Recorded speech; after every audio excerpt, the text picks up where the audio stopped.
going to be making my favourite slice, caramel slice, also known in some countries as millionaire slice.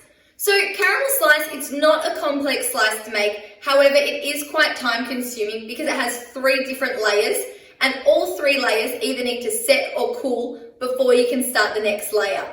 So what I've got here is a baking dish already lined. This is 28 centimetres by 18 centimetres and I have my oven preheating to 180 degrees Celsius.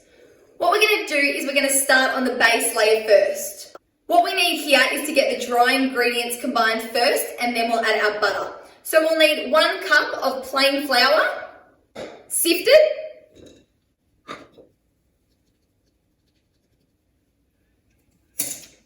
1 cup of brown sugar. When you measure the brown sugar and you put it into your mixing bowl, it should look like a sandcastle because it should be firmly packed.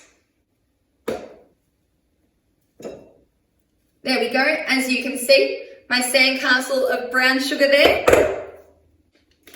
Half a cup of desiccated coconut. It's important to use the desiccated coconut instead of the shredded one because it's a lot finer and it'll work a lot better in the base.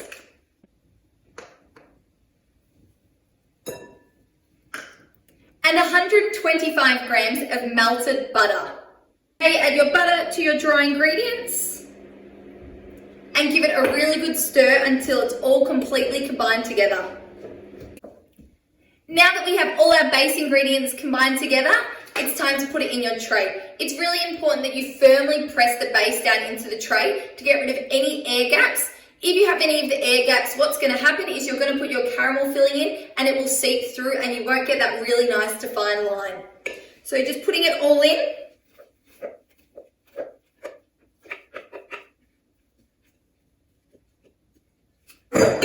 And using the back of your spoon to firmly press it down into the tray. Alright, so now that this has been nice and evenly packed down, it's time to get in the oven and cook it. You want to cook this for around 10 to 15 minutes or until it's slightly golden. You don't want your base to be too golden because that means that you've taken it too far. And remember, we will be baking this again. So just slightly golden. It will still be soft to the touch when you bring it out of the oven. However, it will slightly firm up. So I've had my base now cooking for 13 minutes. And as you can hopefully see there, it's just slightly golden, not too dark though that it's brown, and not too pale that it's still white. Now we're going to let this cool completely before we put on our caramel layer. It's really essential that you let your layers cool before you start the next, or else you're not going to have those really nice defined layers that you want in a caramel slice. So leave this in the fridge for roughly half an hour to an hour before you do the next layer. While we have our base cooling, it's time to get onto our caramel filling. So I've got a small pot here and I've got my caramel ingredients. I've got 60 grams of salted butter. I like to use salted butter because it has that slightly salty taste. I've got 2 tablespoons of golden syrup. I've already got those measured out here. And I've got 1 tin of condensed milk. It's really important that you use the sweetened full fat condensed milk and not one of the light or the skinnier versions because it won't set properly and it won't thicken up the way that we want it to. Also important not to accidentally get the evaporated milk. That one won't work either. Now that we have all our caramel ingredients in our pot, it's time to turn it on to a low heat. It's really important that you're using a low heat on this and you're not getting too much high heat on it because what's going to happen is it's going to catch at the bottom and it's going to burn. This mixture will burn quite easily if you're not continuously stirring. We just want to start off by melting our cubes of butter that we've got in there, and then we're going to cook this mixture whilst continuously stirring it for roughly 10 minutes or until it starts to turn a more golden colour. We want this to go from the pale colour that it is now to a slightly darker golden caramelised colour. That just means that it'll have a better chance of setting and not being runny.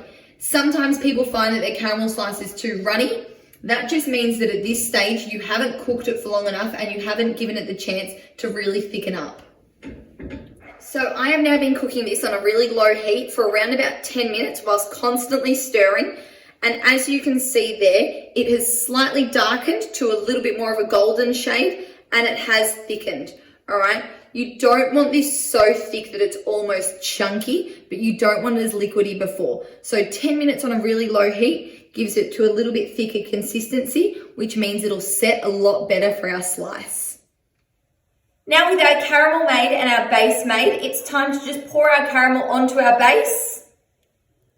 Now we've got our caramel filling on our base, it's time to cook this. So in our preheated oven, 180 degrees for around about 12 minutes or until it starts to slightly go golden as well. You don't want to take this too fast so it's completely golden and dark, just enough so it starts to turn slightly golden and then it'll start to firm up as well.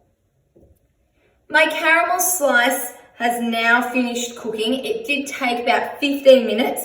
And as you can see here, the sides have started to turn golden and really start to firm up. I can put it on an angle here and it's not all sliding to one side, which means that it has started to set and firm, which is what you want. Now, we're going to put this in the fridge for roughly 3 hours or until it's cold, so you can't even leave it in there overnight, and then we'll get onto our chocolate layer. But it's really important that you do let this cool and set before we start doing our chocolate layer on top. My caramel slice has now been in the fridge for 3 hours and it is set. Now it's time to get onto the third and final layer, which is our chocolate top coat. Here we're going to use 175 grams of dark chocolate melts. I like to use dark chocolate in this because it cuts through the real rich caramel in the caramel slice. I also like to use Cadbury, or ideally you want to use a better brand chocolate because the chocolate flavor is quite predominant and you don't want to have a cheap, bad quality chocolate. To this, we're now going to add 1 tablespoon of vegetable oil. Vegetable oil, it's a little trick to stop your chocolate layer from cracking when you cut it. So this will just help it have a really nice smooth line when you cut into it.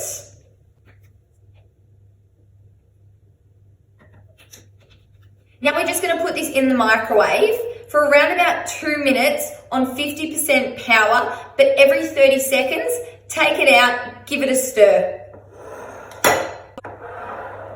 Alright, so now that my chocolate has melted, you'll see there that it's really nice and smooth and glossy. One trick that you can do before you pour your chocolate onto your caramel layer is to actually take the caramel slice out of the fridge and leave it at room temperature for 5 minutes so the caramel layer isn't really cold and it won't set your hot chocolate the moment you pour it on. So what we're going to do is we're just going to pour on our nice melted chocolate all over our slice here. And the best way to get a really nice even layer is actually just to jiggle your pan around and move the chocolate from one side to another. This will just avoid any streak marks from your spatula as you bring it back and forth. So as you can see there, the chocolate will just move around as you move the pan and you'll get a really nice even layer. Now it's time to put this in the fridge and let it completely set before you start cutting it up. Patience is key with this step or else you're going to end up with a chocolate top that will be all cracked when you cut into it. So 3 hours or overnight would be fantastic as well. So my caramel slice has now been sitting in the fridge overnight and it is set. So it's time to get the baking paper off. Alright, so now I have taken my baking paper off my caramel slice. It's time to start chopping it up. So there's a few tips and tricks to get the really nice defined lines that we're after. First, use a really sharp knife. Second, before you cut each slice, run your knife under some hot running water so your knife gets hot and that will help cut through the chocolate really nice and defined.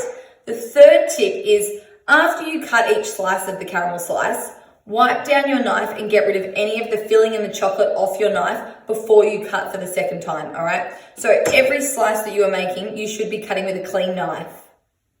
So I've just heated my blade up under some hot water. Now it's time to cut through. You have to be quite patient. You don't just put the blade in and put your hand down to crack it, because what you're going to do is you're going to crack the chocolate into all these different pieces. So what we're going to do is we're going to slowly score our caramel slice where we'd like our slice to be.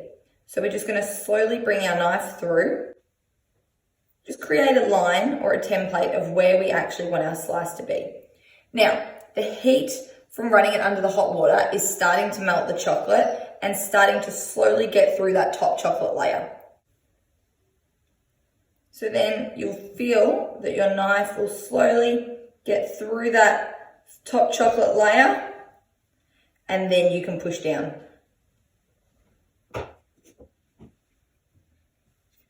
As you can see there, we've got our nice 3 defined lines, which is what you're after in a caramel slice. Now this is when you wipe your knife down, and if your knife is cooled down, run it under some hot water again. Now we're going to cut these into smaller pieces, so it's just the same steps here.